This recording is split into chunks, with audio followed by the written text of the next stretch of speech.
All right, everyone, welcome back into another props video. We're going to be touching on the top prop bets on PrizePicks and Underdog today. This is going to be concentrated on NBA and NFL. I'm going to go ahead and start out with NFL. But as always, I like to do a recap to start the video, so let's go ahead and get into that. So yesterday's bet of the day was pretty darn good. Jaren Jackson Jr. got cold shooting the basketball, so he didn't get there. It's kind of unfortunate because if you sub in literally any of the other prop bets that I had mentioned NBA-wise that I thought were good bets, that ended up hitting, and so it's kind of unfortunate there. Marcus Smart over fantasy points is one that I really liked. Jordan Goodwin I thought would be a good prop bet once it was released. That ended up being true. John Collins as well. Mitchell Robinson. It's unfortunate that literally you sub in basically any other prop bet that I like. Jalen Duren. You had Isaiah Stewart, points, rebounds, and assists. Kind of bittersweet in that regard, where it's literally just one small pivot, and I give you guys a 6-for-6 slip, but can't complain about good results, and it felt pretty good after kind of 2 lackluster days, including college football, where, don't get me wrong, that's much more of a play for fun type of thing, whereas NBA, NFL, MLB, and even the NHL props are much more, bankroll builders. It felt good to have that kind of bounce back. And for what it's worth, guys, a lot of you guys remember the streak we had for the past 2.5 weeks pretty much, where every single slip was 4 for 6 or 3 for 5, 5 for 6, 6 for 6, giving out 2 6-for-6 slips last Saturday and last Thursday. There was due to be a little bit of regression that occurred, and I think we saw that Thursday and Friday pretty much. But all in all, we continue to keep the correct process in place. We're going to be profitable in the long term. So let's go ahead and get into today's bets. I'm going to start out with NFL, and I'll be kind of doing the deep dive into NBA. And just for what it's worth, I do want to start out with the best EV bets that we are currently getting on the slate. We have a pretty good plethora of prop bets. Alan Lazard for over 2.5 receptions. The issue is only projected to get 2.8 or 2.3, so don't love that, but 54% chance for them to hit. You got Brad for over assists, Tom Wilson for over assists in the NHL, so those are 2 good ones there. I do find this one for Alexander Madison to be kind of interesting for his under receptions at 2.5, just because Cam Akers could get more involved, and you go back to that Bears game, he got a lot of receptions simply by the Bears defensive scheme, where they're playing back, and Kirk Cousins loves his dump offs, not as much as Derek Carr, but we saw it happening. So yeah, I could get behind that one at 55%. And then Tony Pollard, actually, we're seeing a lot of under bets being the way to go. So if you guys want to take advantage of those, by all means do it. Now let's go ahead and jump into the NFL sheet. So looking at it, this is kind of fascinating for Joe Mixon. I don't know if I exactly agree with it. The Vegas doesn't think he's going to have a good game. If you want to bet the under fantasy score from him, you could. That's crazy to me, especially in a PPR where he could get some more work. Now, I know the matchup against the Niners is not the best matchup, and that's probably part of the reason as to why. And Joe Mixon he kind of looks like another guy, honestly. He's kind of looked like that for the past year and a half. Heck, you look at Darrell Henderson for the Rams, kind of the same dude. It's weird. I don't know. Joe Mixon isn't bad, don't get me wrong, but that's probably one that I personally want to stay away from. Although more times than not, when we start to not trust the data like that, we're gonna not be successful. As you guys know, I don't really love to target these push-based props. This Tyson Bagent one is pretty much saying he's going to push. He's going to have 1 passing touchdown, so I don't know if I want to target that one. Kenny Pickett as well, rushing yards. I don't love those quarterback props. And I got some comments in the previous video, the NFL video, saying a lot of props where you're not that confident in. It's not that. It's just we need to know which prop bets are good prop bets to target.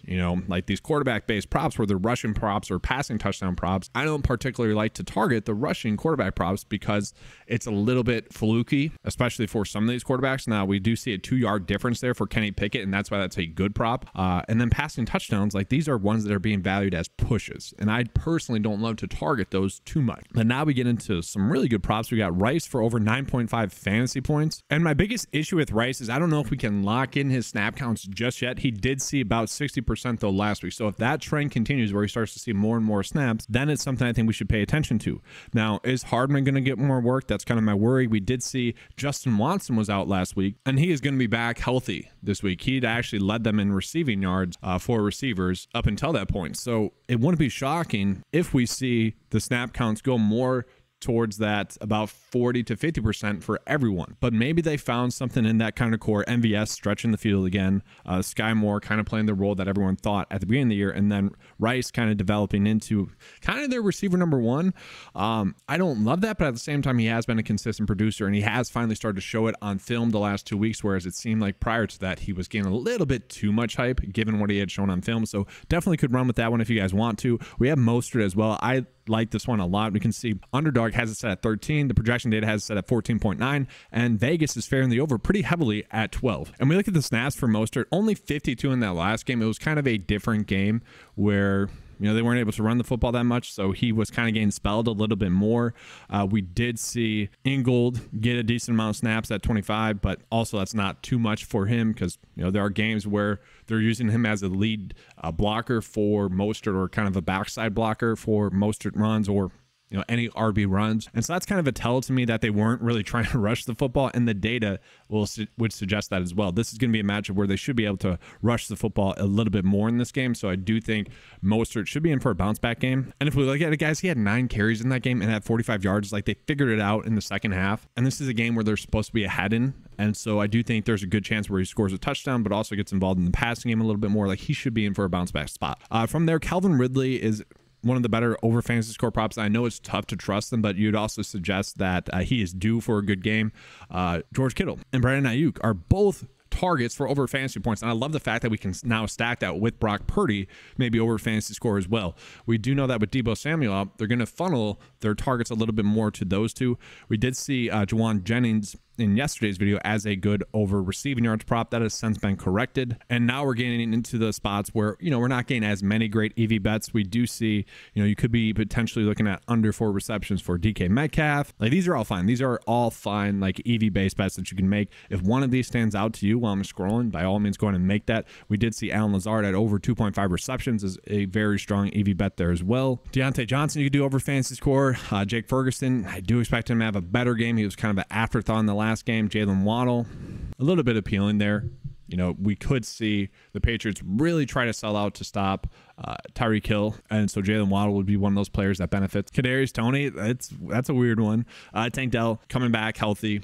He was someone that really was a good fantasy producer. But let's go ahead and move on into NBA. I don't want to touch about NFL too much because by the time I release this, there's going to be an hour and a half until lineup block. I will be coming out with a separate Sunday Night Football props video. So NBA time. All right, so looking at NBA today, we got Denver Nuggets. This is a 2:30 game versus the OKC Thunder. Kind of a fun team that Thunder is right now. Chet Holmgren had himself a pretty awesome game, a bunch of blocks and stuff. Crazy. A lot of fun young talent this season as well. But kind of a higher scoring game. Not going to be the most high scoring game on the slate. We got Atlanta versus Milwaukee. My Milwaukee Bucks right there. I'll touch on that. It does seem like the Bucks are really going to funnel it to Giannis and Dame. I was touting up Brock Lopez at 20 points, rebounds, and assists as like a pretty good bet in the first game. No, he just didn't really touch the ball too much. Like, the rebounds weren't there. It was very much him boxing out so Giannis could get a rebound, or even Dame could get down the court. So probably stay away there. Golden State versus Rockets, going to be a high scoring game as well. Kind of a close game there. Portland Trailblazers versus the Sixers. Both teams currently have injury situations that we're looking at. Simons is probably out for Portland. James Harden is going to still be out. So we're going to have some good props there. And then Lakers versus the Kings, and then Spurs versus Clippers. So yeah, all these games I would say are somewhat appealing. Obviously we don't love this game, but with 2 players out in this game, we're probably going to be looking at that one. So let's go ahead and get into the top prop bets for these slate. All right, so the first really good EV bet that we're going to see is actually SGA for under 39.5 points, rebounds, and assists. This one has about a 54.7% chance to hit. I don't know if I personally agree with it too much, and that's simply because SGA has been going off, and he's been getting a bunch of shot attempts up as we would expect, averaging 20 shot attempts. And so let's just say he makes half of those. That's 20 points right there. He's had 10 or 11 rebounds in the first game, 10 assists in the first game, 11 rebounds in the second game. Like, he is finding ways to really go on and dominate, and I honestly think we could be looking at him as like a fantasy score producer in this one as well. So I don't know, that one is extremely interesting. More times than not, once again, if we just take the good EV bets, we're going to be profitable in the long term. I don't know if I really trust this one though, because he has been going off. It's a situation where I wouldn't mind kind of riding the hot hand in, so I might just be staying away from that one. We got Fred VanVleet for under 4.5 rebounds, and we look at him like 8 rebounds in the first game against the Spurs. I would say they don't exactly match up as well there. And then Orlando, only 1 rebound. Now that game was very much a blowout, and so tough to say for sure whether he would have got there or not, but we're seeing this is going to be a good EV bet for you guys to make. Russell Westbrook for under points. I don't know if you guys saw it. At the end of the Clippers game, Kawhi Leonard misses a 3. Russ gets the rebound, a pretty impressive rebound, dribbles out, chucks it up. Kawhi Leonard is just beside himself. It's just a funny clip that's going around on social media. But this is interesting because the projection data likes him for the over here. And we can see like underdog and also the average sportsbook line has 12.5, whereas PrizePicks has 13. We look at this matchup with the Spurs. That's not really one I think we're too worried about. And so it really just depends on his shot attempts. Now we see that the first 2 games he's not been able to get the over. And the question becomes, I thought it was the front end of a back-to-back. No, that's going to be their next game. So never mind. My point would have been that like one of the veterans could sit, whether it be Kawhi or Paul George. But yeah, no, so that one is seemingly a pretty good prop bet to bet the under on. Heck, at 12.5, it might not be terrible. LeBron James at 22.5 points. So we're seeing a theme here. At least at the start of the day, this will probably get corrected. These are big differences when we see a full point difference. So LeBron under points is fine at 22.5. Harrison Barnes, we're seeing that's a pretty good EV bet to make. He had a very hot game in the first game and then kind of back down to earth a little bit in the second game. But that's kind of the Kings, right? They're a little bit top heavy with Sabonis and Fox, but then they have a bunch of really good role players. And I don't know about you guys, but I want to call out Harrison Barnes' age. I was super shocked when I saw earlier this year that he's only 31. Like, what? He's been in the league forever, it seems like. No, that's just random to me. Continuing on, our boy Jeremy Sohan, 10.5 points is pretty low. We can see underdog has set 11.5. And he is someone, I like targeting these point guard that we saw with Marcus Smart. CJ McCollum really had himself an awesome game. These guys that maybe haven't traditionally been playing point guard, like the usage rate's going to be there. So as long as he stays starting there, I like it. And Vasil, probably going to get a little bit more work as the point guard as well. He's been playing very well as well. But, if we can get him getting about 10 shot attempts, Sohan, that's intriguing to me for sure. And then continuing on, like I guess Vegas just doesn't think this game is going to be a great game for the Thunder. We've seen Josh Giddey for under points, rebounds, and assists as well at 28.5. And he is someone where his kind of production has taken a little bit of a hit. And I personally probably wouldn't mind betting the under here. We have seen the minutes haven't exactly been there. Jalen Williams, probably their second best player. And then you got Chet Holmgren soaking up a bunch. So yeah, I actually don't mind this one for under points, rebounds, and assists. It does make sense. Anthony Davis for over points. Does someone make sense where it's a close game and you see someone like LeBron, the data is favoring the under, then naturally AD for over points would be a good one. But let's just go ahead and get into kind of my favorite ones because I want to touch on some injury situations that we have on this slate. So looking at, we do know that Chris Middleton is going to be out, guys, and we saw because of that, and this really occurred in the second unit, Damian Lillard had an extremely high usage rate with the second unit. Like, it was literally the damn show. And so I kind of like the over here, especially going against Atlanta. This game is supposed to be a little bit higher scoring. We're not worried about like DeJounte Murray or Trae Young defensively. This one stands out to me. I know it's his debut for the Bucks, and that's probably part of the reason as to why he had himself a really great game. Also, you can't bank on 17 free throw attempts. That's not going to happen again. But he was only 4 for 12 from 3 and like only 9 for 12 total. Like, he didn't exactly dominate shooting the basketball. And so in a little bit easier matchup, I would say, I do expect him to have a great game. So he's going to be someone I'm looking at here with Chris Middleton sitting tonight. And then for what it's worth, I personally think someone like Jay Crowder is going to get more work. And as a Bucks fan, I'm super mad at Coach Bud with how good Jay Crowder looked because Bud didn't play him last year. And that's part of the reason why he kind of got let go by the Bucks. So I could see him getting a little bit more minutes here, like 30 minutes in this game. And we're not getting any props for him just yet, guys. But this could be one of those situations where once we do, like with Jordan Goodwin last night, we could be jumping on it. His points will probably be pretty low, especially if he does get 30 minutes. 3 for 4 last game. So, if it's set at, 7.5, even 6.5, 6.5, I'd obviously really like the over there. Curious as to what his points, rebounds, and assists would be at, but, you get him a little extra minutes there, he could go off. Not go off, but relatively speaking, have a good game. Then from there, so the Golden State Warriors, this is kind of huge. We need to know the news on Curry. Curry is currently questionable. If he sits, then obviously Klay Thompson gets a bump. Chris Paul would get a bump. Draymond Green is expected back, though, in this game. And so Kevon Looney, who had been someone that had been, playing extremely well, it'd be interesting to see what they would do there because Looney was the starting center. They kind of want to slot in Draymond Green as a starting center, which they could be able to do against Houston. Very interested to see how that works out tonight for them. And really, if everyone's active for them, we got Jonathan Kuminga currently questionable as well. But if everyone's active there, I might just take a wait and see approach because I'm very interested in how that dynamic will work. But I will say, if everyone is active in that game, Alfred Sengun here, I would really love as a play. Like, he went off against the Spurs, which I think we might see that consistently. And then against Orlando in limited minutes, he had himself a pretty darn good game there as well. Did get into foul trouble. That's a little bit of a worry, but I don't think we're worried about like Draymond Green getting into foul trouble or Kevon Looney as well. And so that's one of those situations where this seems to be a pretty low number. Like, once again, if you give him a little bit more minutes, Sengun against Orlando, he easily gets that over there.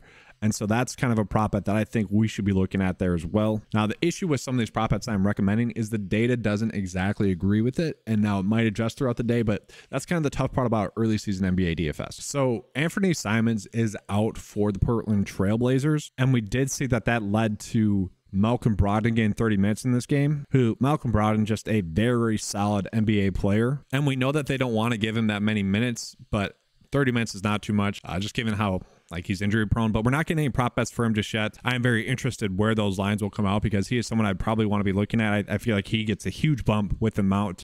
DeAndre Ayton was someone that I mentioned in his previous game. I thought he had bounced back, and he did just that. Stayed out of foul trouble, 14 points, 15 rebounds. He's someone we could be looking at on this slate. Now, we do worry about Joel Embiid potentially getting him into foul trouble, and it's annoying because we're not getting any props for them just yet. But he's someone that at the beginning of the season I thought would have a very good season, and I think we're going to consistently see that. Like, as long as he gets 30 minutes per game, which I do think we'll see, he's going to have himself a good game. I mentioned against the Clippers, only 23 minutes because he got into foul trouble and only 4 points. That's not something that should consistently happen. Jeremy Grant, terrible night shooting. I shouldn't say terrible, but wasn't good. He's someone you'd think would bounce back tonight. Same thing with Scoot Henderson, terrible night shooting. I don't mind targeting those guys bounce back wise to have a good night shooting. And then on the flip side of it, like James Harden, I think is still expected to be out. So I still think we could be rolling with Tyrese Maxey as a good bet as well. Like, that was one of the players that I mentioned in passing in yesterday's video.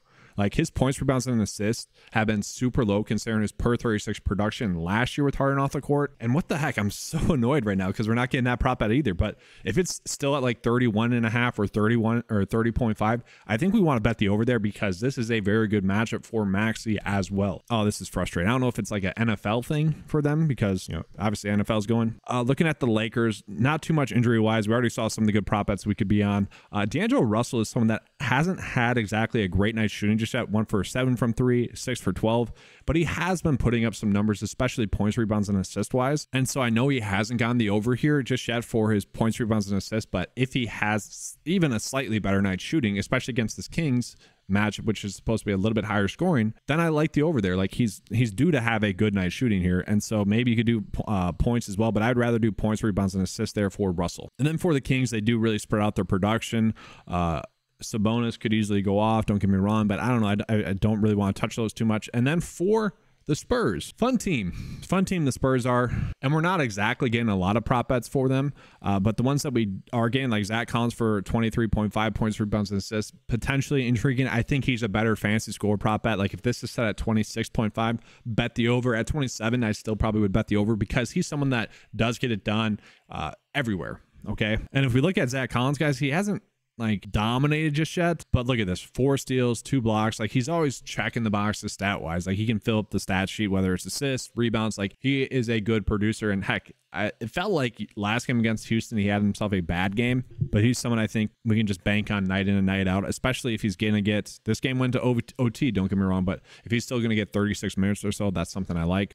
Yeah, Jeremy Sohan as well, like points, rebounds, and assists if you want to roll with. Like, I like that. Like, if he's gonna be playing point guard, that is something I'm definitely interested in. Vasil here, where he has been productive, he's shooting the basketball well. That's more a situation if you want to ride the hot hand, you could. Paul George, this does seem too low against the Spurs. Like, I'm looking at this and it feels like we might have a little bit of a stacking opportunity. Keldon Johnson didn't exactly go off last game. He got his over in overtime there, but still, I think we have a little bit of a potential for a stacking opportunity here. So yeah, let's go ahead and get into my favorite bets for the day. Give you guys the bet of the day. All right, so here we go. Here's going to be the bet of the day. Now, D'Angelo Russell, and really these first few ones are not good EV bets. I just want to bring that up. Like, typically speaking, we want to be targeting those. The two that I am targeting is going to be these two. 54% chance for those ones to hit. Josh Giddey has kind of struggled usage-wise, and so we could be seeing that under hit. Denver is a kind of better matchup in terms of pace, so maybe gets a few more assists and rebounds. You know, shot attempts going up and missing, so obviously not a lock and load, but 54% chance that we'll take that. And same thing with Lindholm for NHL. Now, Ryan Hartman is another one where you could bet less than 2.5 shots on goal. If those ones are available, by all means, those are good bets. My worry with someone like Damian Lillard is that it's a small sample size, right, with the Bucks, but it did seem like I loved how he played commanding that second unit. We saw Giannis go out the court, and it was just the Dame Lillard show. And I think with Chris Middleton out, we're going to continually see that. The matchup with Atlanta is not one that worries me. Clint Capella as well. I don't know. That one feels a little bit ugly because we can't bank on the minutes, but he has been super productive thus far this season. And that is, I think, because John Collins is no longer there. The worry, Brook Lopez could get him into foul trouble. Giannis could get him into foul trouble. Joel Embiid was someone that did get into a little bit of foul trouble in the first game. The rest were kind of weird in that game with the Bucks, but that is definitely going to be the worry. I think if that one misses the Clint Capella prop, we're going to look back and it'll be foul trouble. Sengun, I just think if Draymond Green is starting at center like the Warriors plan to, I think he's going to go off, and so that game has to stay close. But if it does, if he's getting 32 minutes, I like that. And then D'Angelo Russell, the reason I like this is because he has had 2 poor nights shooting the basketball. The Kings matchup is a kind of higher pace game, and so it's kind of me banking on him finally having a good night shooting. It's been like, if you include playoffs, it's been plenty of games in a row though. So definitely not locking though. That's more kind of trusting my gut there. I wish I could give you guys some fantasy score props, but we don't have that. I do want to show you guys real quickly an NFL one as well. And so I was going with much more of a stacking approach here. Now we have a plethora of really good prop bets that I already showed you guys NFL wise. By all means, if you want to be on those, go for it. So I already touched on these ones. Don't need to hammer those ones home, but you look at these 3, they correlate together. We saw Kittle and Brandon Ayuk actually being 2 of the better over fantasy score props. So with that, it makes sense for me to go with Purdy for over fantasy score, even though the data didn't suggest that one was going to hit. And if we saw what happened, was it Monday night? Purdy and Ayuk both sold our slip on Underdog, where Purdy throws a late pick and his over fantasy score missed because of that pick, and then Ayuk just didn't do anything in the second half. But before I get out of here, I want to remind you guys of the promo code that's currently going on the 9to5 website. Tomorrow is going to be the last day, so if you guys are new to 9to5 Sports, you can sign up, become a member there. You can take advantage of this promo code NBA to get 50% off your first month of the 9to5 membership, so you get access to all the tools I showed you guys in this video, plus much more. Be on the lookout, or check that out if you guys want to. Available for only $5 for your first month. But that is going to be all for this video. Make sure to give a like and subscribe. Hit that notification bell so you're not missing out on any great EV bets that we have. If you guys want to, comment your favorite play. Remember, we are trying to win together. That's kind of the beauty of props betting. That's why I love covering it. But that's all I have for you guys for this video. Let's have a good slate. And as always, let's keep cashing.